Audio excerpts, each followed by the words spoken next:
La grenouille et la mouche. Histoire écrite et illustrée par Écoute mon histoire. Avant de commencer, n'oublie pas de t'abonner. Prêt? C'est parti.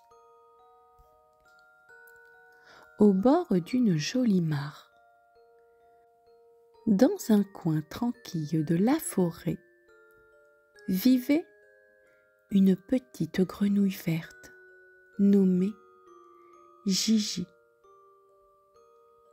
Gigi adorait sauter d'un nénuphar à l'autre, faire la course avec les libellules et surtout manger des mouches. Croix, croix, s'exclama-t-elle un matin. Aujourd'hui, je vais attraper la plus tordue des mouches.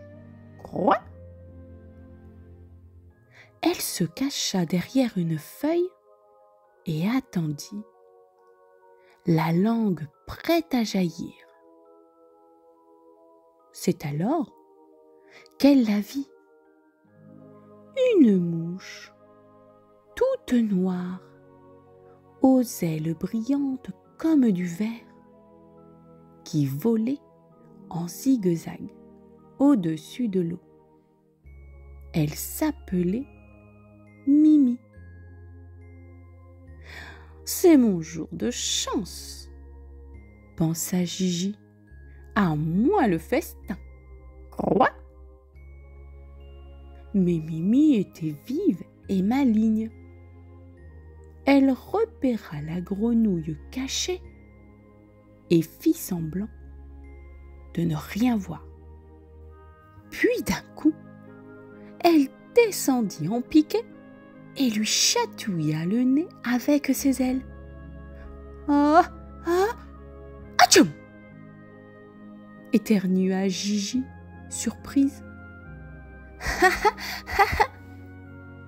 Rigola Mimi en s'éloignant.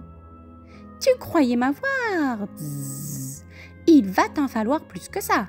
Bzzz. Gigi, vexée, sauta hors de l'eau. Tu n'es qu'une petite mouche insolente. Quoi? Et toi, une grenouille affamée. Bzzz, répondit Mimi en riant. Mais pourquoi veux-tu me manger? Tu ne pourrais pas être mon ami à la place? Zzz. Gigi n'avait jamais entendu ça. Une amie? Mouche? Mais moi, je mange les mouches.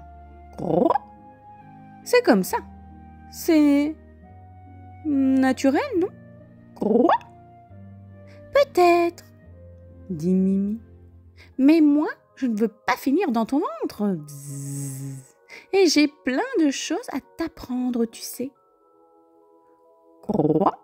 Comme quoi? Comme voler sans les ailes? Comme construire un radeau avec des bouts de roseau? Comme faire des bulles géantes dans l'eau? Gigi réfléchit. Manger, c'était bien. Mais apprendre à faire des bulles géantes, c'était peut-être encore mieux. D'accord, dit-elle enfin. Je ne te mangerai pas. Quoi? Mais tu dois me promettre de ne pas me chatouiller le nez. Mimi hocha la tête sérieusement. À partir de ce jour, Gigi et Mimi passèrent leur journée ensemble. Mimi montrait à Gigi comment écouter les fourmis parler entre elles. Gigi, elle, apprenait à Mimi à faire des bonds impressionnants et à se poser sur les nénuphars sans tomber. Un après-midi, alors qu'un orage approchait, Mimi tremblait. « Je déteste le tonnerre !» Gigi lui dit doucement. « Tu peux rester avec moi sous ma feuille de nénuphar, je te protégerai. » Et quand l'orage gronda, la petite grenouille serra la mouche contre elle. Elles regardèrent la pluie tomber bien à l'abri.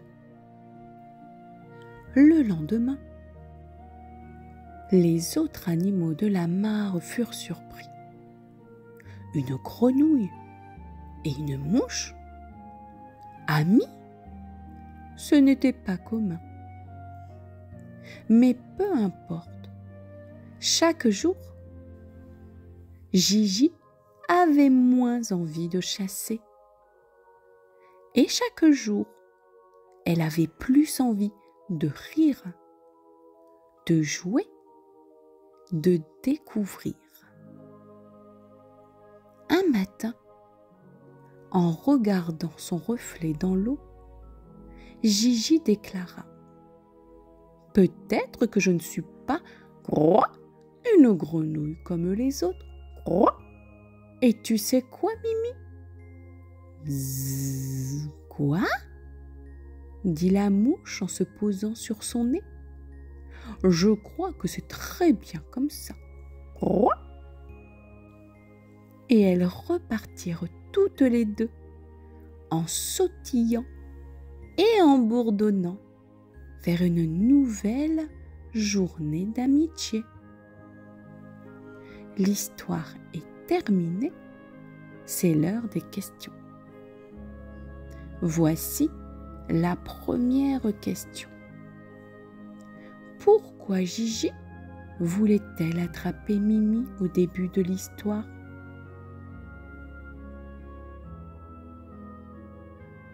Parce que Gigi mange les mouches. Voici maintenant la deuxième question. Qu'a fait Mimi pour éviter de se faire manger ? Elle a chatouillé le nez de Gigi et lui a proposé d'être amie. Et voici maintenant la troisième et dernière question. Qu'est-ce que Gigi a appris grâce à Mimi ?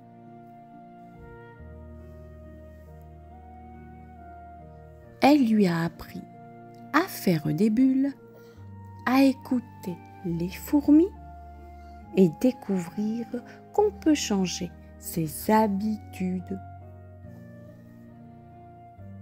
Si tu n'as pas réussi à répondre à toutes les questions, ce n'est pas grave. Tu peux réécouter l'histoire ou demander de l'aide à un adulte. Je te dis à très vite pour de nouvelles aventures.